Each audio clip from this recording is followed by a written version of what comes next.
ગટરનું પાણી પીવા મજબૂર છીએ।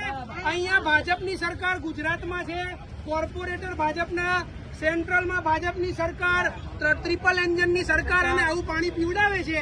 તમે કરોડો રૂપિયાનો ટેક્સ ચૂકવો છો અને તમે ખાલી રજૂઆત કરવા માંગો છો કે આવું ગટરનું પાણી શા માટે પીવડાવો છો? એ રજૂઆત કરવા માટે બી અંદર જવા નથી। તમે વિચારો, આપણે કઈ પાકિસ્તાનથી કોઈ આવ્યું છે?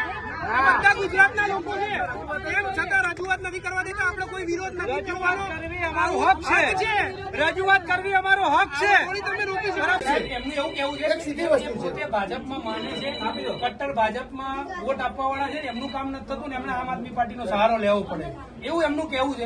ભાજપના લોકોનું તો કામ કરો, અમારું આમ આદમી પાર્ટી વાળા ભાજપના કામ આમ આદમી પાર્ટી વાળા કરાવશો તો પછી શું કરવાનું? સરકાર અમારી બનાવવાની ને।